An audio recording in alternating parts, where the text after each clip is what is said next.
Okay, here we are at the top of the hour.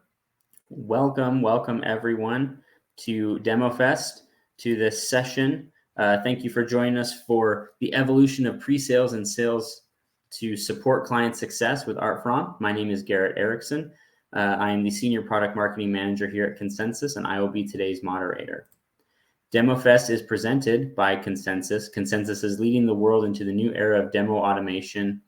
Our platform gets buyers the content they want when they want it. It then multiplies your revenue team's impact with unique insights into those buyers. As a result, you'll see faster close times, larger deals, and higher close rates. You can learn more about Consensus at goconsensus.com, or you can view our automated micro demo in the link in the Docs tab or in the Get a Demo button that's on your screen. We encourage you to participate in today's session. On the right side of your console, you'll see a few different ways just to do that. The chat function will allow you to engage with Art and I as well as the other attendees, and so you can do that both for session chat and for the general chat. If the session that you're in has polls throughout the day, we encourage you to participate and give your feedback. That's really important to your speakers.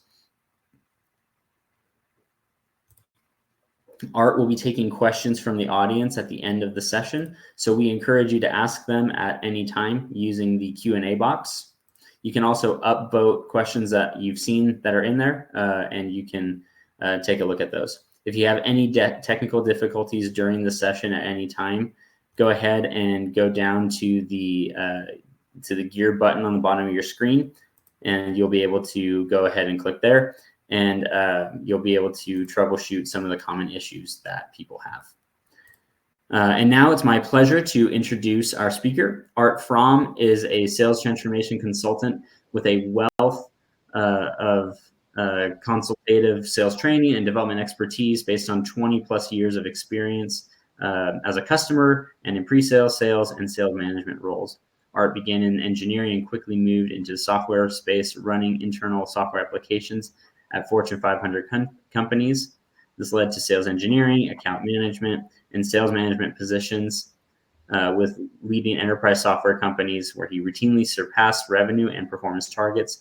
Art moved into an internal sales enablement role in 2000 and drove U.S. business for a global learning provider, and eventually founded his own company in 2009, Team Sales Development, which is focused on helping sales engineers and account managers improve results, seamless sales.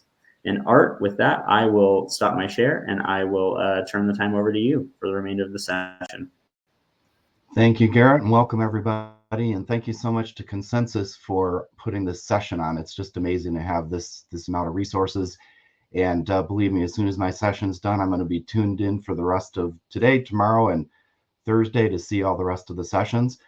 For those of you that are watching live, thank you for being here. Please go ahead and put your job function and location into the chat so we know where you're calling from and roughly speaking who's here. I see already a variety of different locations across the world, which is very exciting, and then a whole bunch of different job titles, which is important. This session will be, well, by the way, and everybody that's listening to the recording, thank you for joining as well, which is the way I'm going to watch a lot of my sessions because there's so many good sessions. This session is for pre-sales and sales, and it's for sales enablement and sales management. So whoever you are, whatever role you are, there should be something for you to take away from this. And this is all in the theme of working together seamlessly. Now, generally speaking, throughout the presentation, you will hear me refer to pre-sales mostly as a SE, and I know there's a lot of different job functions. You will see as we move through this that SE is going to have another term, which I actually put into Susan's session in the chat. She did such a great job of setting this session up for me, is in terms of solution enablement, because really we're all involved with solution enablement, and the SE type role has a very specific portion of that. And then for the sales role, generally speaking, I'm going to refer to it as account manager, even though I know that there's a lot of different sales roles. So obviously, at the very beginning, we've got SDRs and BDRs. Many of you are in an AE type role when you first get involved, and then there are account managers, but I know many of my clients call the role overall AM. So I'm going to use AM, and also that will point to something you'll see where it's another umbrella idea of account management as an overarching function where all of us are engaged throughout. And in Susan's session, you might have noticed that there was a lot of chat about, well, what about the handoff and things like that. So this is to help remind us that we all have that umbrella function. So let's go ahead and get started into this. And I'm going to have you participating in the chat. Thank you. I still see a lot of people putting in your job title and your location. That's awesome. Really glad to have all of you here. I'd like to shift gears here and let's get started with talking a little bit about, let me share my screen here. Let's start with a little bit of a discussion about the evolution of sales and pre-sales in terms of what is going on here, and in particular, what's going on with the buyer's process. So let me share my screen here. All right, there we go. I'm used to Zoom, as probably most of you are. I'm just firing up. There it comes. Okay. So what I'd like you to do in the chat real quick is, I'm going to put in here, I'd like to know from you, what are you seeing in terms of for yourself? What has the evolution looked like for you or for the role that you're in over the last 7 to 10 years? I know that's going back a ways, but specifically, I want to transition from the days of selling a product or solution that was handed off to a customer or client, and then they just used it, versus what's going on these days in terms of the buyer. So what's happening with the environment? Go ahead and put that in the chat, what your ideas are.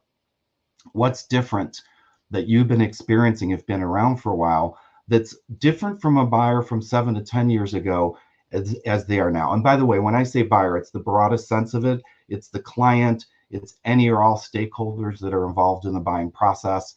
So all of your clients, what's different? So we've got more C-level groups, much larger decision groups. Absolutely. We've got, depending on the vertical, there's a variety of different things. Look at these answers coming in. Please check these out. Buyers are smarter. They ask for more trials. Our engagement is shorter. And by the way, I'm just looking a little bit off camera here to the chat. More complex and competitive environment, more due diligence, more POCs, a lot of expectations, more training. All right, so keep the ideas coming. And here's a few, which some of you have already started to zero in on, that are very important and affect the need for us to evolve. So first of all is the fact that SaaS has changed a lot. So with the advent of cloud and with the ability for everybody to get their services as they go and pay as they go along, or only pay when they consume, with a lot of different solutions you're providing, that's changing the environment. And it means even in some cases, I've seen where IT departments are now charging back to the business units because they can actually figure out who's using what.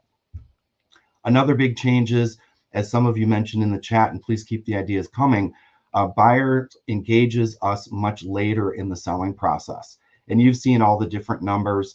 60% or more of the time has been spent by the buyer, by themselves, gathering information, and then they involve sales. Another aspect of this is self-service. Buyers like the fact that they can get information, and they frankly would rather not want to involve sales. I think there's a big tendency to say that I don't want to be sold to. I want to find this stuff out myself. And of course, as many of you mentioned in here as well, there's may even be a longer buying cycle, but the buying window of our physical involvement is much shorter, at least as a SE or as an AM showing up in person, right? And Susan talked about that. There's a lot more that happens now that's automated. So it's not that the process hasn't been going on, it's our engagement with the process. And that window has been said to be as small as 17%. So just 17% of the buyer's time is spent with us. Another thing, and many of you mentioned this, is the buying process is more complicated. Even though it's a shorter period of time, it's much more involved. And as such, it's, there's a higher bar for us to hurdle over. There's more stakeholders involved. There's more levels involved. And then, as some of you said, more POCs or other type of technical proofs that are required. Now, the sad thing is, and you can think about this and sort of self-assess, is that while all these changes have been happening, unfortunately, in many cases, pre-sales and sales hasn't changed much to adapt to that. And that's what we're going to talk about today. Why I say this is because, many of you are probably on a team where you have a really good relationship across the entire engagement process, from sales and pre-sales, or the account manager and the SE, and even beyond, which we'll talk a lot about today. Unfortunately, the fact that it's still called pre-sales and sales can start to tend to perpetuate this chasm we have, this void that we have, where sometimes it feels like we're separate. Furthermore, when it comes to the way that we're interacting, unfortunately, a lot of that, when Susan put up the different evolution of the pre-sales roles, I think a lot of you are identifying with pre-sales 1.0. Maybe you're still there, right? Where it's just show up and throw up. And we don't like that. And as a pre-sales person myself, I've done all the different roles, like Garrett said. I didn't like just showing up and doing a harbor tour. Unfortunately, sometimes we're sort of forced into that. So as a salesperson, all of you that are on here in sales, and I saw tons of you that are here for sales, so thank you for being here. As a salesperson, I need to realize that I have to do a better job of partnering with my SE and making sure that working together, so that it's not just, hey, come and do a demo. We want to evolve to that 3.0 pre-sales and beyond. And that truly takes teamwork. So what is the impact on pre-sales? And again, I'm going to try to start to switch over to SE as a umbrella idea, and also as the role, and then sales as AM, so that we can talk about being more seamless working together. So in terms of impact, here are a few things to think about in terms of what needs to change. Having a great solution anymore is not necessarily the end of the game, right? Coming up with a solution, I like to say, is probably the easiest part of our job. But unfortunately, that's not going to be what wins over the customer. Even nailing the demo and having a fantastic demo is almost table stakes anymore. It's what we are expected to do, and it's what they are expecting. I remember many times early in my career, we'd high five each other after a phenomenal demo, and nothing ever happened after that. So there's got to be more. Secondly, getting the sale is not enough. And for all the sales folks out there, you probably are realizing this, is that back in the day, when I was first involved in sales, when you sold something, you literally handed over a CD, or maybe even before that, a tape with the software on it. Once that was handed over, your job was pretty much done. And if the customer used it or not, that was up to them. There was a concept back then, and some of you might have heard of this. You can put in the chat if you've heard of this before, of shelfware, that people bought stuff and they never used it. And I'm not saying sales didn't care, but the point was, once you wound up selling, that was kind of the end of your job. And it's what Susan was talking about. We're going to explore that. So now, and this is really important, everybody, I've come up with this idea here of what I call commitment to consume. So the close or the PO is not sufficient anymore. What we are trying to drive toward is a commitment that they will consume, that they will move forward with the solution after the quote unquote sale or the PO.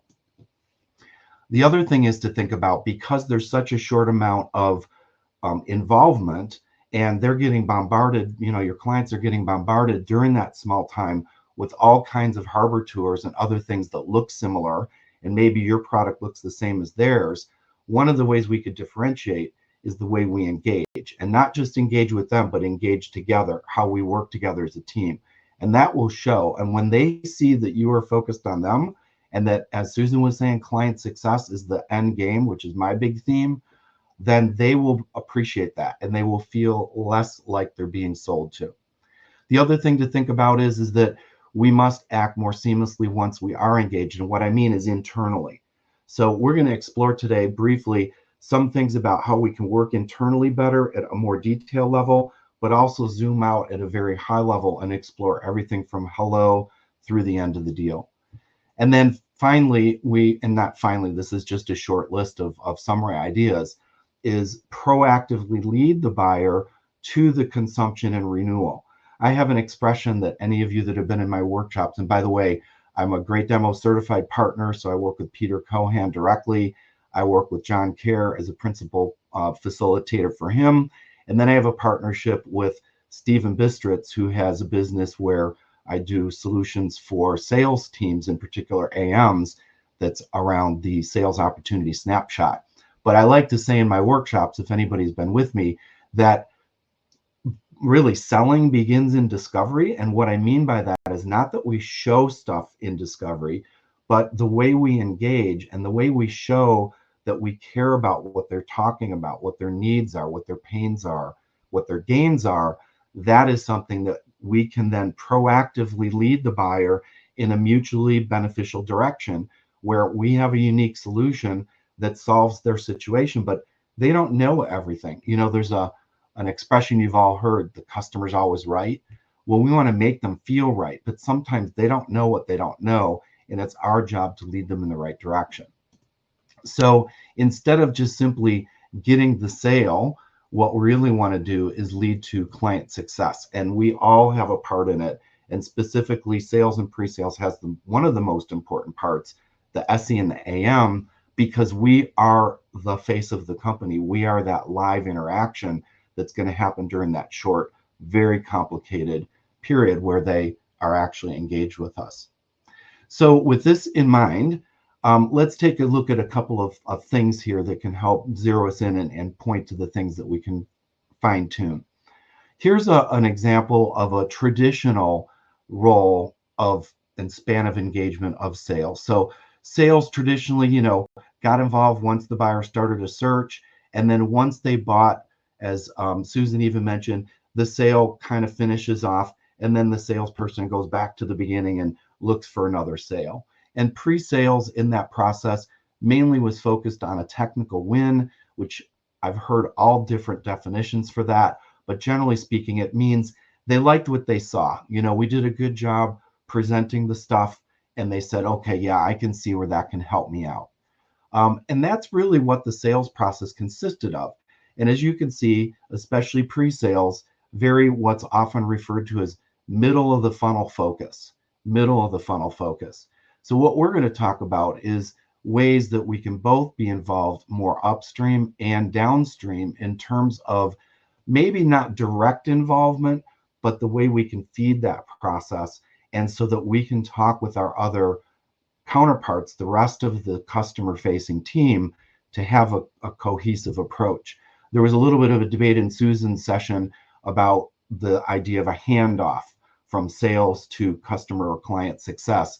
And there was a little debate in there about what should it be called. And I think really there's a lot of quote unquote handoffs throughout all this. And it's all about all of us cooperating together, so that we're all cooperating together throughout the whole thing and supporting each other. So we'll talk about that.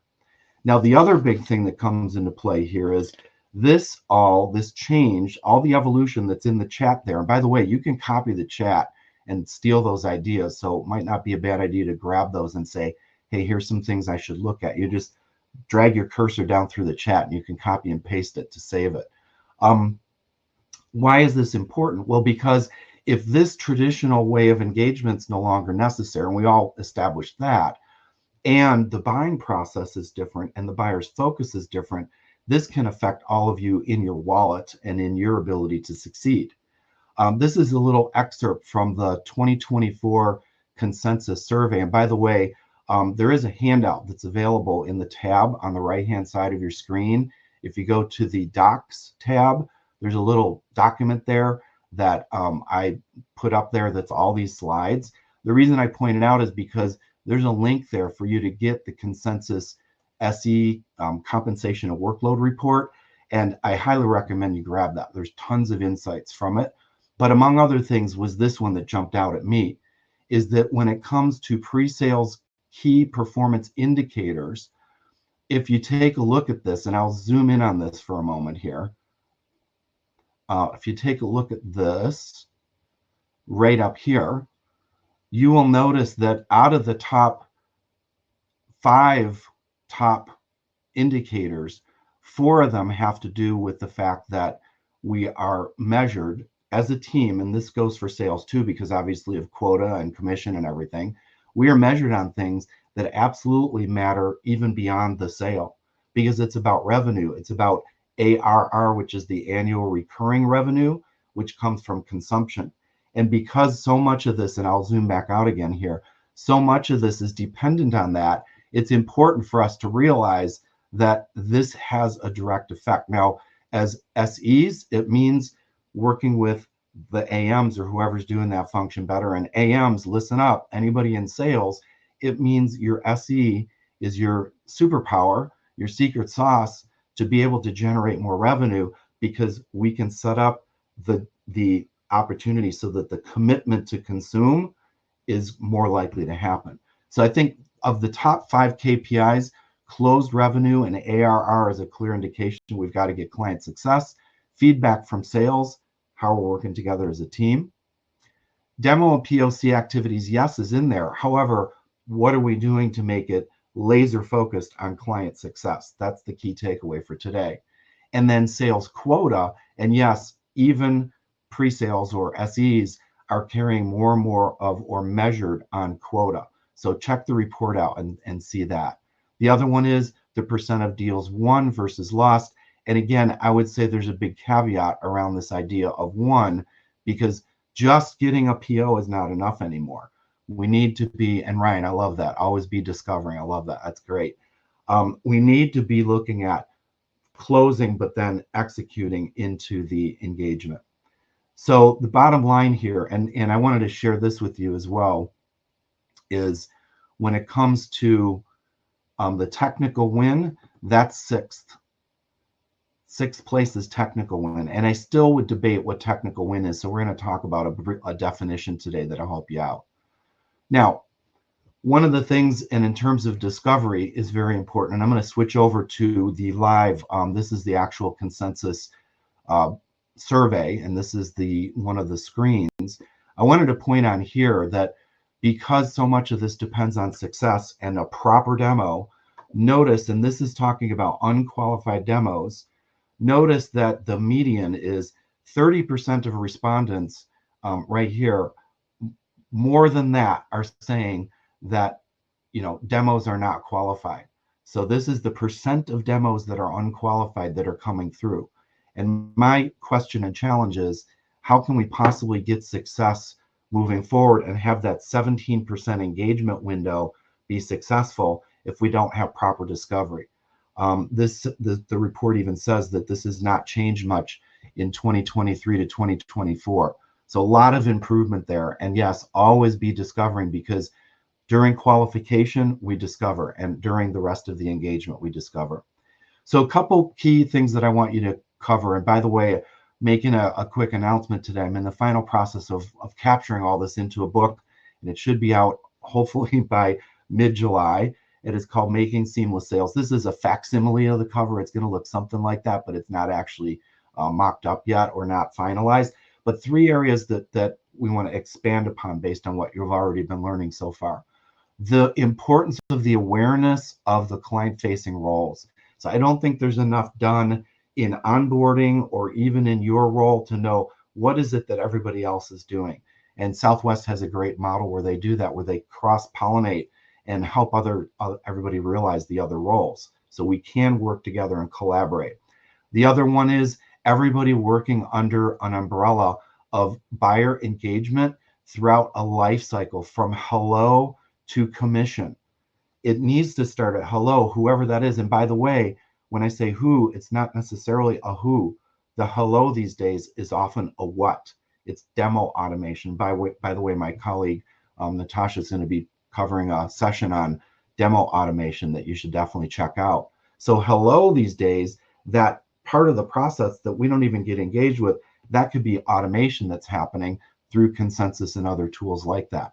But none of us are really satisfied or rewarded until the payout, which comes from consumption.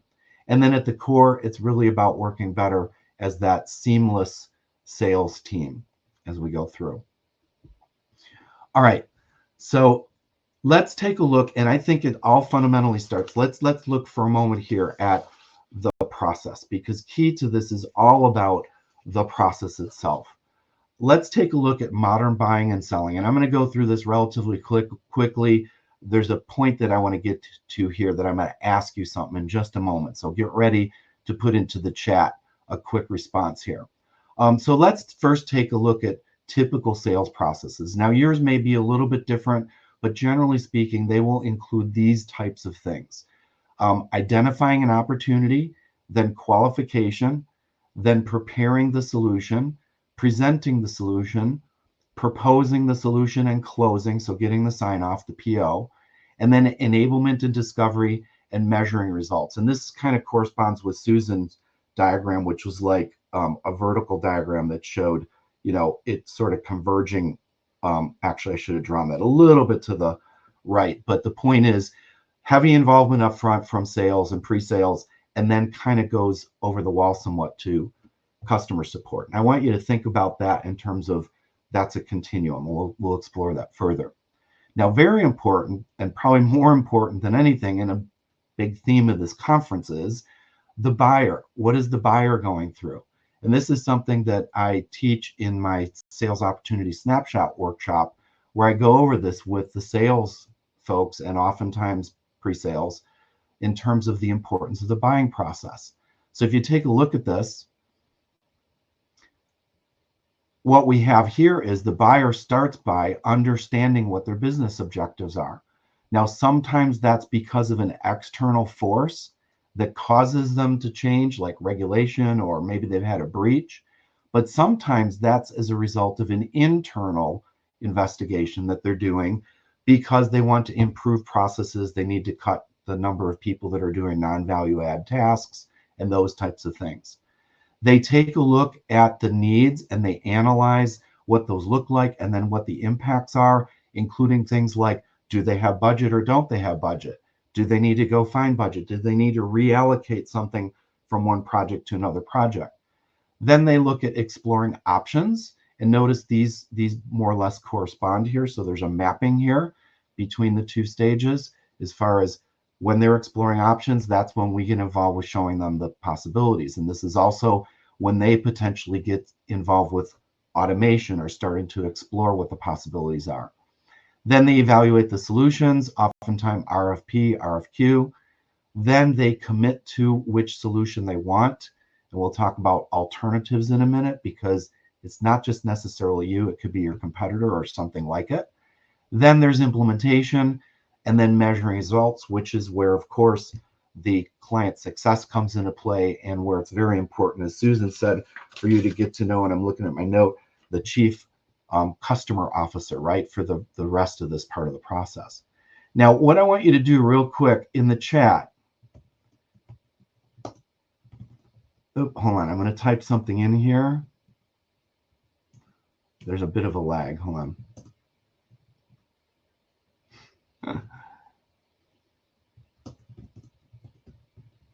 Okay. All right, so I just typed in the chat here. With the stage name, look at the stages here, and I want you to identify what stage are you usually most involved at? Where do you get involved? And this is going to vary widely. If there's a couple of main stages that you get involved, put a couple of those different stages, because I know, especially if you're in, say, and try to put the numbers, Alexi, I'm sorry, not the numbers, put the names. This is important. So put the names if you don't mind. What stage names? I want to know the stage names, not the numbers, everybody, the names. Okay, now we're getting it. So I see present solution. I see I see discovery. I see okay, qualification, right? Prepare solution, discovery, qualify, present, explore options, present solution, discovery, present. Okay. So this is exactly what happens every time. And this is why I asked you to say the stage names instead of the numbers. All right, keep them coming, keep them coming. I want you to scroll back a little through the chat and look at can you observe something about the stage names that have been put into the chat? Do you notice something about them? Most all of them are in reference to the sales process. Now, I find this interesting. You're all obviously in sales roles, so naturally you would think that way. But I want to challenge you with that. What's wrong with that? Because yes, exactly. Our fan, exactly. It's our perspective, right? Alexi said our perspective. What we really should be focusing on and thinking about, and this is a big takeaway for today, is what is the buyer doing? It really doesn't matter what we're doing. When we're doing a demo, why are we doing it? Are they exploring options, or are they trying to evaluate a solution, or are they about to commit? And by the way, wherever we got involved, especially if it's an RFP, everybody that's in sales, if you get involved here and it's an RFP or an RFX, what has happened prior to that? They didn't just start to think of this when an RFP came out. They have been thinking about this for a while. They've done a lot of homework. And we want to, as Julie says, we want to affect the buying process. We want to help them through the buying process. That's why Garen's book is called Selling is Hard and Buying is Harder, right? It's about buyer enablement. So my challenge for you is to think not so much about our sales stages. Yes, we need that. And in fact, here's the thing. Most of the time, we didn't even think about that. I want you to think about what's upstream and downstream in your sales process, but then let's focus on the buyer and what they're doing. So with that in mind, let's take a quick look here. And this is explored much more in detail in the book. Is let's take a look at what is our sales engagement with the buyer process. So if we lay that buying process out at the bottom, I'm going to give you a high level view first of the SE and AM role. And again, this is not hard and fast, rules. This is some ideas and some guidance, and it also can give us an idea of where we want to try to change to. And by the way, Michael, I totally agree with you. If you're entering at the RFP stage, you've already lost. We need to influence that. We need to move left in the buying process so we can influence. Unfortunately, Michael, a lot of salespeople still answer RFPs and RFQs. It's kind of a way of doing some business. But if you are, don't start there. Look to the left and find out what caused that to happen. That will give us much better insight. And I've got some specific things I'll share on that in a moment. So this is high level, just to get the conversation started. Generally speaking, an account manager type role would be involved at the beginning and move all the way through. And at some point, their direct involvement with the buyer is going to drop off a little bit in the middle here, because this tends to be a little more technical. So what is it? And by the way, they definitely are involved more at the end here. And then there's the concept of somebody that needs to do account management through the rest of the process to ensure that success has been achieved. So what is it the account manager is doing? Well, of course, qualifying and discovery. And this isn't always just with a person. This could be through automated systems. So there's a role that's happening, whether it's a person or whether it's automation. Qualification and discovery. And I do lump those together. I truly believe, and if you aren't seeing this or if you aren't doing this, please change. It's an encouragement to me too. Qualification does give us discovery, because most qualification, if it's done bad, is only to figure out if we should proceed. That's bad qualification. Proper qualification is we're looking for a mutual fit. We're looking for something where we can work together, where they have a need that's legitimate and urgent enough, and we have the solution that can provide it for them. So in my sales opportunity methodology, we talk about is what is our solution fit? I mean, it's, can we implement this? Is this something that's aligned with our customer goals? Is this aligned with our strategic goals? Is this a market we want to go after, or a vertical where we can help? So that all happens at the beginning there. And the person, by the way, that a lot of this starts to happen with when a person gets involved is somebody that I call a business decision maker. Now, there's a lot of decision makers, and this is where it gets complex real quick. We could spend days on this, but I want you to focus on maybe somebody called business decision maker, who is one of the key people that at least represents that idea of a business outcome. That is the person, some people call it an economic buyer. That doesn't go far enough in my book. We are looking for the person that's affected by our solution. They're the one that's looking for this to be fixed. Either they have the pain or they want to achieve the gain. So during the middle part of this process, the salesperson, and it is the person for sure at this point, very much involved with influencing the stakeholders, influencing and negotiating the way that the review is going to go, the proof of concept, the technical validation, and working that as a partner with the customer. Then at the end, of course, they get involved with business close so that we set this up for consumption. Now, I want to flip one slide. If you're following along here, I want to flip one slide over real quick and show you what I mean by business close. And I know this is a lot of words. You can look at it later. Let me point out the key things. So business close is that this business decision maker, and again, it could be a committee of people or a general concept, but we haven't done our job as an account manager or a sales if we haven't got the following things figured out. And by the way, the more of this we know, the higher the probability of success and of consumption. So these are guidelines around a checklist of, do I have all this taken care of? So we need, as an account manager, as a salesperson, I need to make sure that the business decision maker confirms that the business outcomes will be achieved as a result of the project. And by project, I mean whatever solution we're providing. And that the business risks are addressed. I know Susan talked about the CFO being very interested in business risk. CFO is going to provide key input to that business decision maker and may even be part of that group, and that they are willing to invest or commit to proceed based on what they've seen. So that's a huge ask just for the number one item there. And by the way, for SEs, don't tune out. This is what we are helping to achieve through our technical close, which I'll talk about in just a moment. So my theme is everybody should know everything about what everybody's doing, or at least the main important things. Secondly, the client commits to move forward with this project or solution in a set time frame. So this is where the element of, in Great Demo, we call it a critical date. In Sales Opportunity Snapshot, we call it the compelling reason for change. So when do they need this done by? When will things start to break? So they commit to do it within that time frame and at the exclusion of other priorities, including do nothing.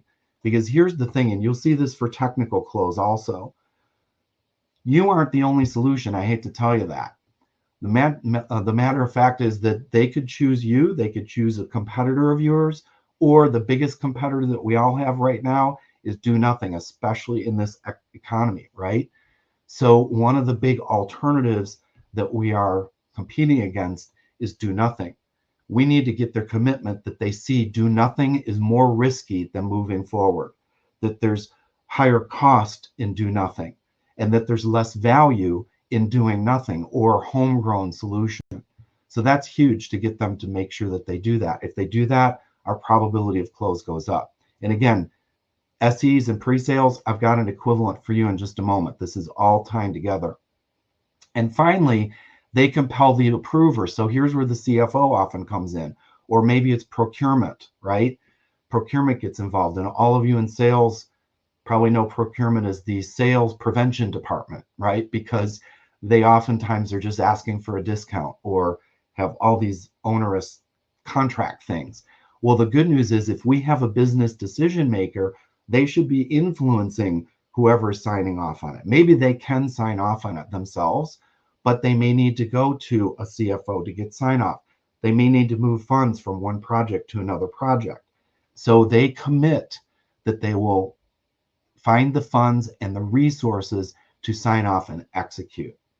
So that's the business decision maker. And by the way, if you have comments or questions on this, throw them in the Q&A, and maybe specifically around that in particular, throw it in the Q&A. And if we can't get to the questions at the end of today's session, I'll be glad to communicate with you directly. My contact stuff is in the profile and also at the end of the presentation, as well as the handout.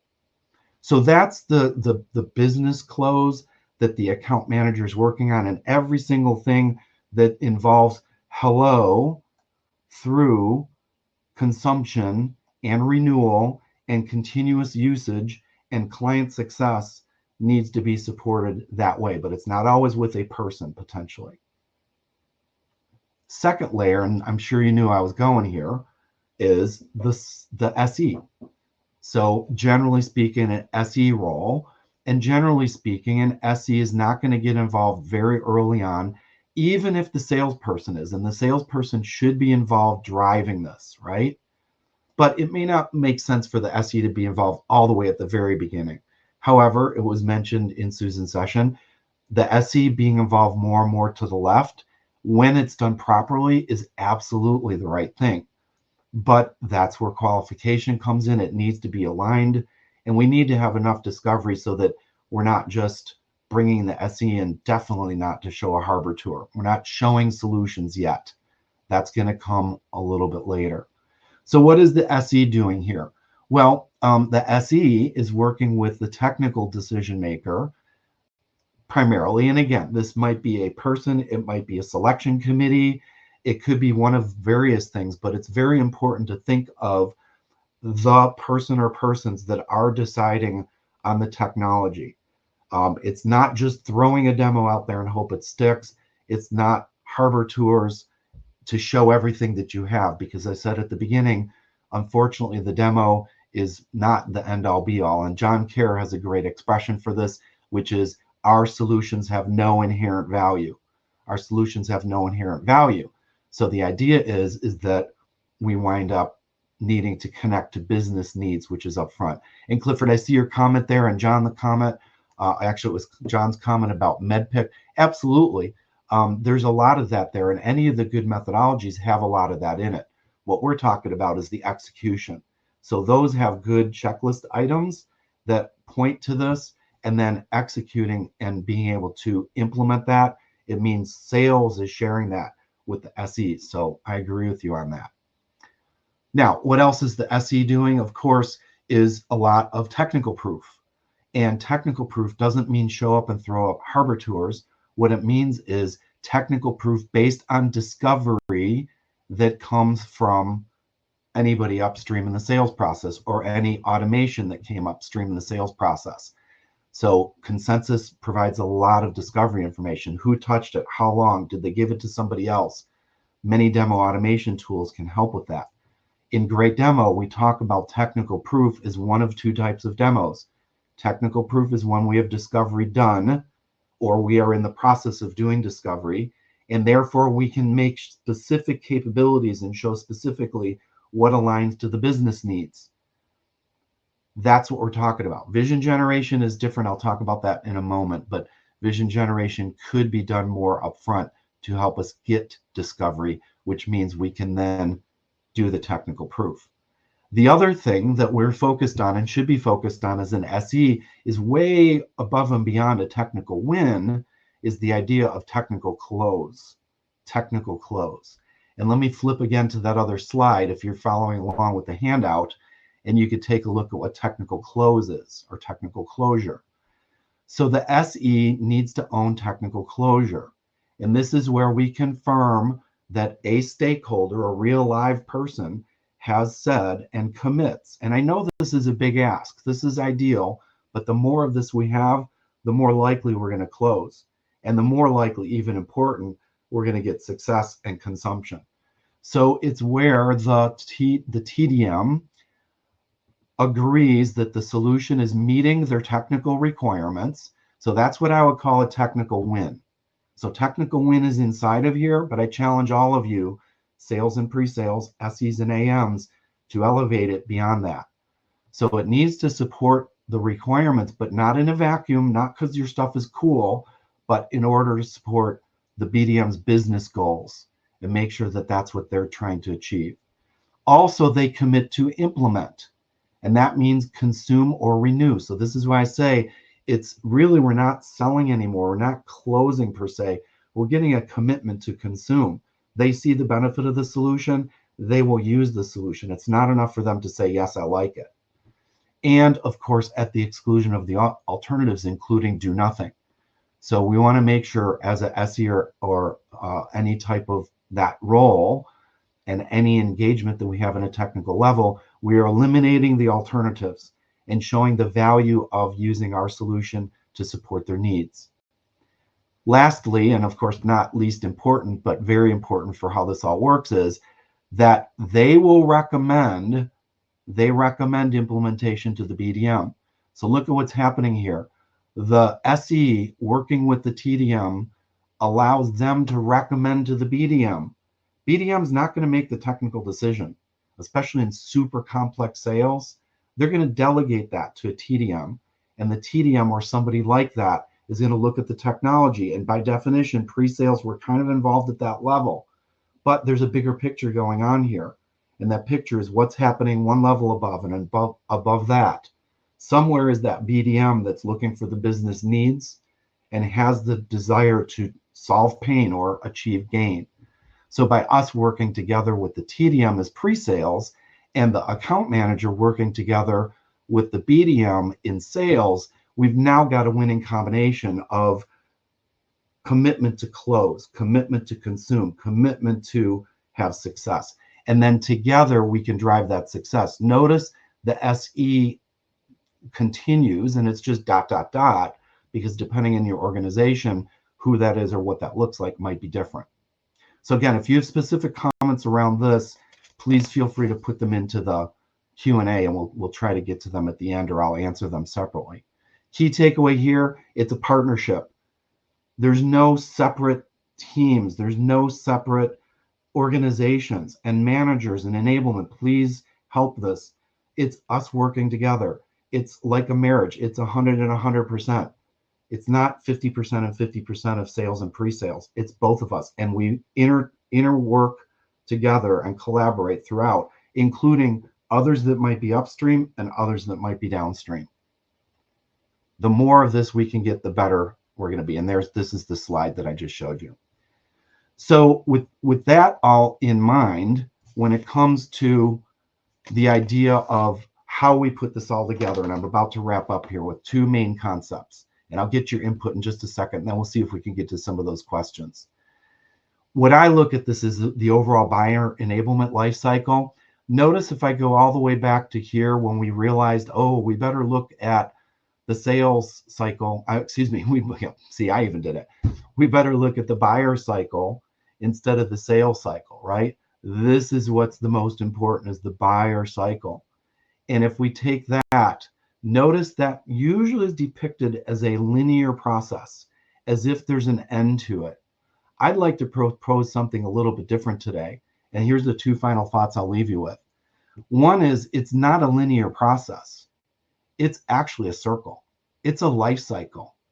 The identification of an opportunity and then all this that's going on throughout here for us is running off the hub of the buyer. The buyer is the one that's driving the whole thing, but we can help them through it. And it becomes like a flywheel effect, right? We can help them through it. We can work with them. And the idea of it being a circle is it doesn't stop here. As a matter of fact, if you think about this for a second, we may get to this stage where they start to find out what possibilities are, and maybe that changes their needs, and they go back to stage one and evaluate new options.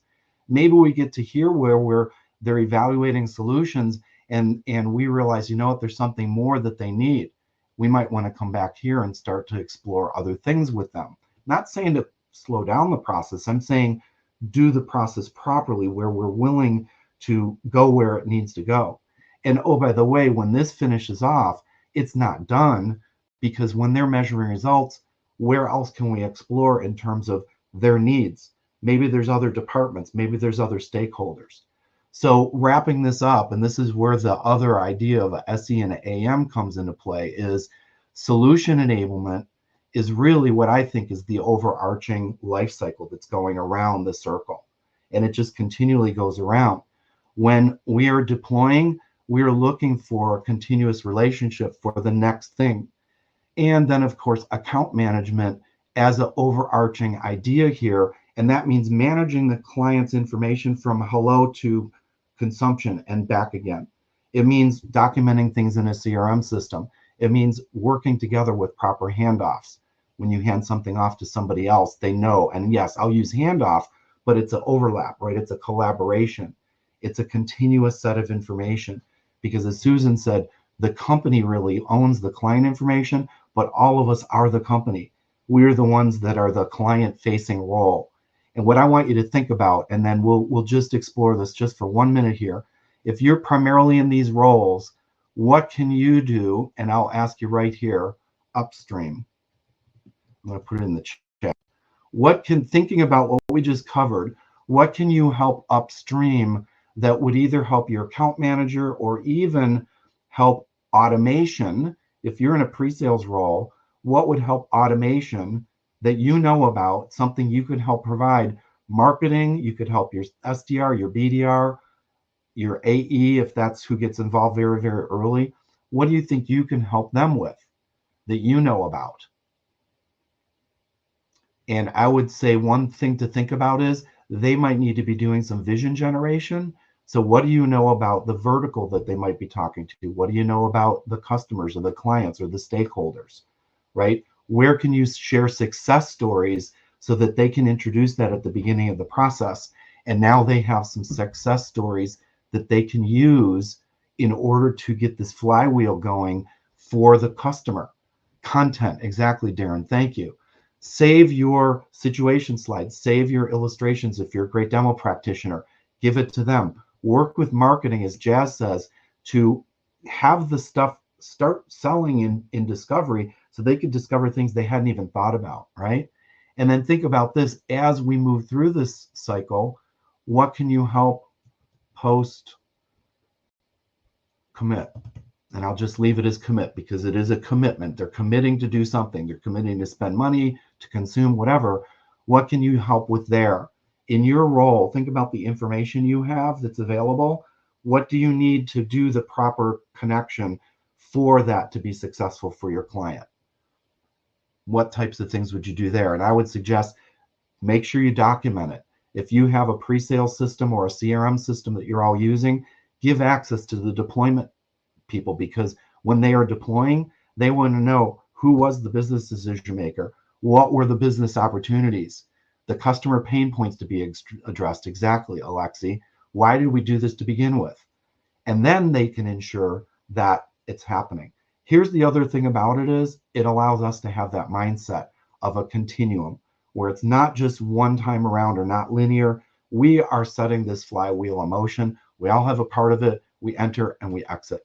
So real quick, and then we'll get to maybe one or two takeaways. Garrett, if you want to come on back and get ready for this. Final thoughts, focus on client success from hello through to commission. All client-facing roles should be aligned, but that means we should know a little bit about all of them. And that's what I go into in the book, or just grab your colleagues, grab your manager and get a tutorial on what's happening. And then we need to work as a team.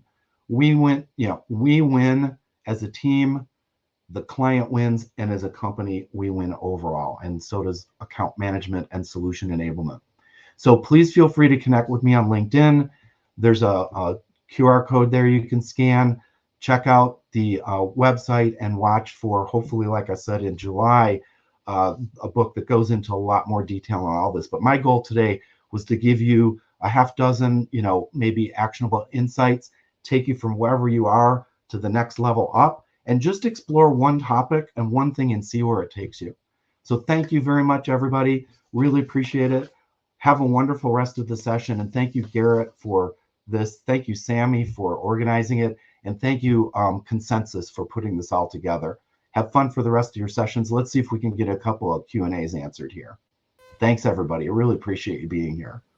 Yeah, thanks, Art. What a great session. We do have one question that came in here, and then I've got one as well. So we've got one from Michael that says, what are the best ways for AMs to share info for the SEs so the SE has all available information and qualifying questions answered prior to SE involvement? Yeah, so the one thing is to know what it is that needs to be shared. So AMs and SEs should get together. If you're a SE or pre-sales role, grab your account manager, show them this presentation, go through it with them. We should understand mutually what's required in order to have a proper technical proof. The other thing is to share it is make sure that it's documented. I know myself as well as a salesperson, I don't like CRM systems. Generally, it's for the purpose of sales management and pipeline management. However, if used properly, and if you have a tool, I actually have an app that goes with this. There's a Salesforce app. There's also Dynamics 365 app. If you have those systems, hit me up and I can tell you more about that. But it should be documented from hello, their initial notes. We should have access to that. The whole rest of the team, all the way down through enablement, should all have, I should say execution, should all have access to those initial notes. They're going to give insights about who was involved, what do they care about. And if you want, one of the great ones is the situation slide in Great Demo. We talk about what's the critical issue, what are the challenges that they're having to achieve that, what are the things that they need in order to make that happen, when do they need it by, and what's the value they're going to get out of it. Just those 5 items alone are going to help with that alignment in terms of what's going on. So those are some ideas. First and foremost, get together and talk. Make sure you're both coordinated on it, and all that stuff will show up downstream when you implement. So the second thing is document it. Thanks. Appreciate the question. All right. And that actually answered my question. And so, since you did that and killed 2 birds with 1 stone, we'll go ahead and I'll share my screen and get to the end of the session here. Yes. And as a matter of fact, everybody, please make sure before you leave to grab the handout, and feel free to watch the recording. I know I threw a lot at you. Thank you for those of you watching the recording. Feel free to hit me up and enjoy the rest of your session. Thank you, everybody. Yes, and thank you, Art, once again for these insights. Working seamlessly together, such a great topic, such a needed topic at this time. If you guys had a good time in the session, please hit that survey button in the top right there, where kind of all the interactions are, and let us know. We want to make sure that we're getting the best content every time we have DemoFest, whether it's live or virtual. And speaking of live, we're really excited to bring DemoFest on the road again this year as DemoFest X. We've had a great time doing this for the last couple of years. And earlier we met some really great people in San Francisco back in February. And we'll be bringing DemoFest to London and New York later this year. Other locations to be announced as time goes on. If you have a moment, please make sure you stop by our expo hall and visit the premier partners of DemoFest. Because this is a free event, and no money is transferred between us or the speakers or any of these premier partners, Art and so many other people have gone way above and beyond the call to make you guys have such a great event and to put this on and to be such great partners with us. And so we want to make sure that people are visiting them and making sure that they get the thanks that they need and the support for being here. Thank you again for joining us for the session. Thank you, Art, for the valuable insights and the knowledge. Up on the screen here, you'll see the upcoming sessions that are going to be in your track. If you stay on this track right now, you're going to be pushed to the next one automatically. If you want to switch through freely, you can go up to the agenda tab and check out what's going on. With that, thank you so much for coming to this one, and we hope you enjoy the rest of DemoFest.